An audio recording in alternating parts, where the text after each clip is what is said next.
Hi guys, just a short review today of a few Bruce items. You may notice I've got no music on, but you'll find out why in a little bit, so let's get to it. Now, somebody on YouTube wanted me to do a close-up review of this small Bruce statue. It's by Tiny. It came out for the 80th anniversary of Bruce. Quite a nice little piece.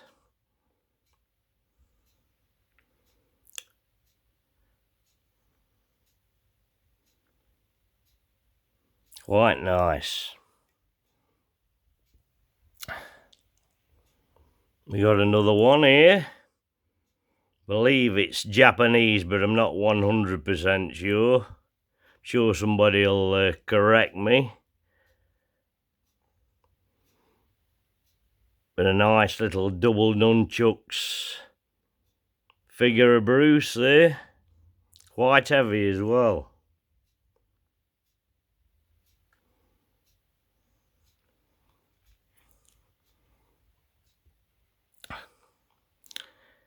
Here's one they did for the 40th anniversary in San Francisco. Got the baseball on there. Another quite nice little statue of Bruce. And the China XH. Smallest figure they've ever done, I believe this is. Quite a nice likeness of Bruce, though. Very nice.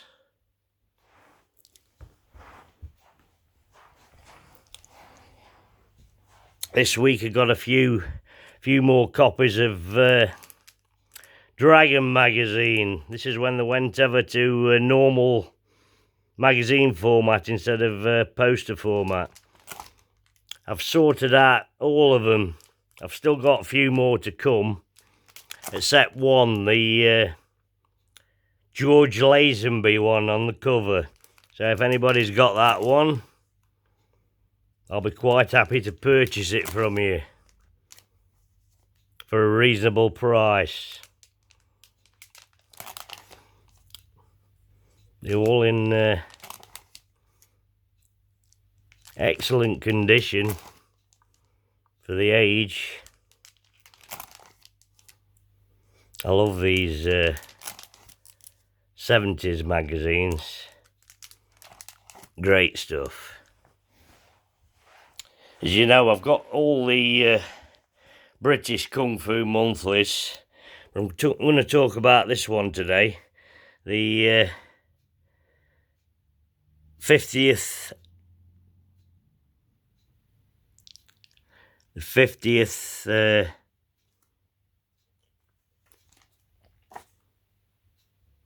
poster magazine they bought out on the Bruce Lee convention 1979. You got a free flexi disc with it, and I'm going to play it for you now, so hold on a second. Right, welcome back.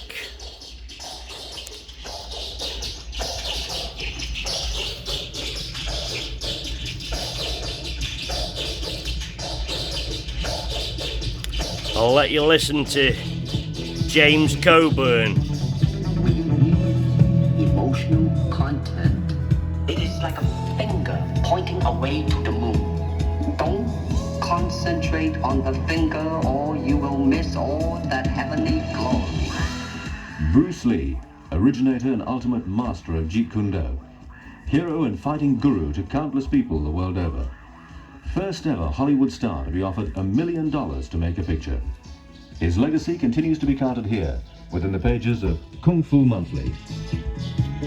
On May 19, 1979, in association with the Bruce Lee Society, KFM sponsored Britain's first Bruce Lee convention. Highlight of that enormously successful day was a fine tribute paid by great friend and movie star James Coburn. It's a recording of rare emotion and honesty, and therefore we're doubly proud to be making these unique words available to Bruce's ever-faithful fans via this, our 50th edition. Ladies and gentlemen, James Coburn. I'm sure that Bruce, if he were at the convention, would be smiling, would be happy, and be filled with all the contrasting emotions that he was so prone to have. His life force was so dynamic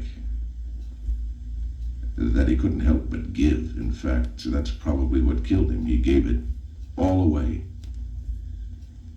He imploded on himself. It was the only way he could possibly reach the kind of perfection that he was after. He indeed completed himself with his own death.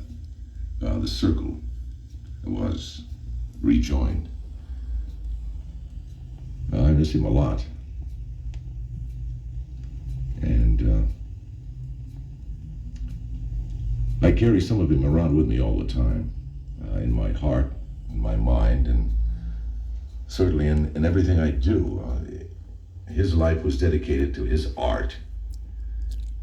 Indeed, he was the consummate artist. He created himself, an ordinary man who became extraordinary because of his own tenacity and extraordinary courage. He reached the high point of his art just before he died. He was probably the most perfect physical specimen I'd ever seen, in function as well as beauty. He was fast, so fast. Whew. He loved to laugh. We used to laugh a lot. The last time I saw him, he laughed very little, though. He was under a great deal of pressure when he was making the films. Everybody was after him. The world was on his shoulders. He bore the responsibility with a little dread, I'm afraid.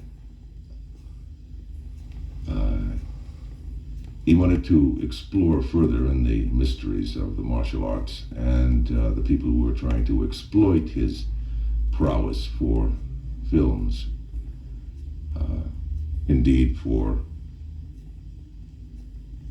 money. He was rich when he died, richer by far as a human being than monetarily.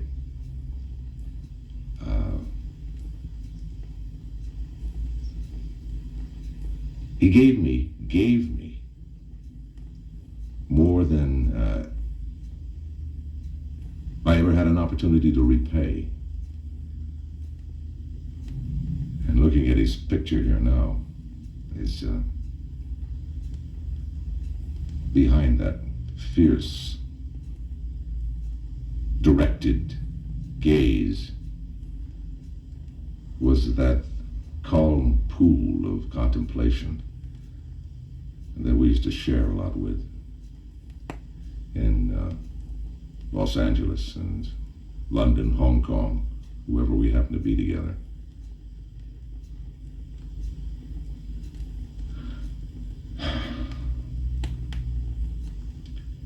He's still with us.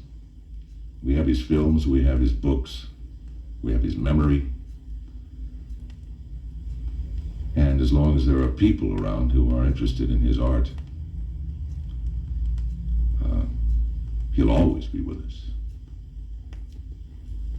So maybe we can have the moments of meditation in memory and in honor of the consummate artist, great human being, and a great friend, Bruce Lee.